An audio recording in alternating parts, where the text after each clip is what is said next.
Hello everyone, ఈరోజైతే నేను పాకం పూరీని ప్రిపేర్ చేస్తున్నాను. అదే అండి స్వీట్ పూరీని సాఫ్ట్గా జ్యూసీగా రావాలంటే కొన్ని టిప్స్ అయితే ఫాలో అవుతూ ఈ స్వీట్ పూరీని అయితే ప్రిపేర్ చేద్దాము. ఫస్ట్ అయితే ఒక గిన్నెలోకి 1 గ్లాసు మైదా పిండిని అయితే తీసుకున్నాను. మీరు మైదా పిండికి బదులు గోధుమ పిండి అయినా తీసుకోవచ్చు. అలాగే చిటికెడు సాల్ట్ని 2 స్పూన్ల నెయ్యిని వేసుకునేసి ఒకసారి బాగా మిక్స్ చేసుకుందాము.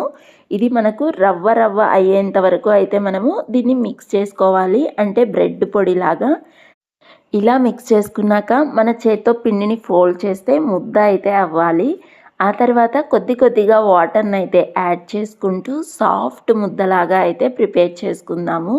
ఇక్కడ మనము పిండిని ఎంత ఎక్కువసేపు కలుపుకుంటూ బాగా మిక్స్ చేసుకుంటామో పూరీలు కూడా అంతే సాఫ్ట్గా జ్యూసీగా అయితే వస్తాయి. ఇలా పిండి ముద్దను కలుపుకున్నాక ఫైనల్లో 1 స్పూన్ నూనెను వేసుకునేసి ఒకసారి బాగా కలుపుకొని మూత పెట్టి ఒక 30 నిమిషాలు అయితే పక్కన పెట్టేద్దాము.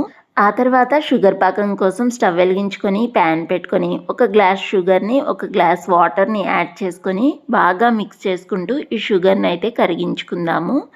ఇక్కడ నేను ఏ గ్లాస్తో అయితే మైదా పిండిని తీసుకున్నానో అదే గ్లాస్ తోటి 1 గ్లాస్ షుగర్ని అయితే యాడ్ చేశాను. ఇంకా ఈ షుగర్ పాకంలోకి ఒకటి దంచుకున్న యాలుక్కాయను కూడా వేశాను. ఇప్పుడు ఈ పాకం అయితే మనకు ఒక చిన్న సన్నని తీగ పాకం వచ్చేంత వరకు అయితే పడుతున్నాను.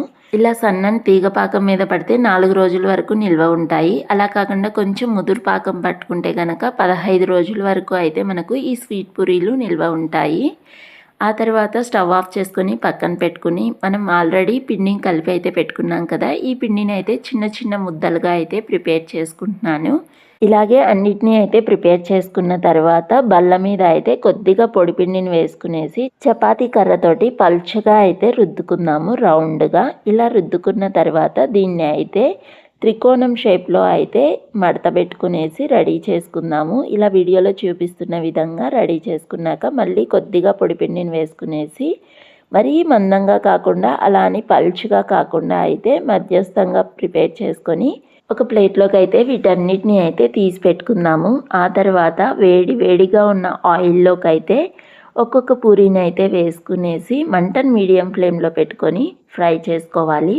పూరీలన్నీ పొంగుతూ చాలా బాగా అయితే వస్తాయి.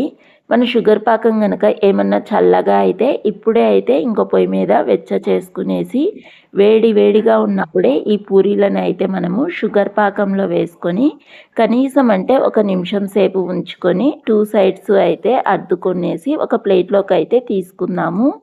ఇలాగే అన్ని పూరీలను షుగర్ పాకంలో వేసుకొని పక్కన ప్లేట్లోకి అయితే తీసుకోవాలి. ఇవి వేడిగా తిన్నప్పుడైతే ఒక టేస్ట్ ఉంటుంది. కొంచెం చల్లారాక తింటే ఇంకో టేస్ట్ అయితే వస్తుంది. ఇక్కడైతే నేను కొంచెం బాదం పప్పుతోటి అయితే గార్నిష్ అయితే చేస్తున్నాను. మరి ఈ సంక్రాంతి స్పెషల్గా ఈ స్వీట్ పూరీని అయితే ట్రై చేసి చూడండి. మన వీడియో నచ్చితే please like, share and subscribe. Bye.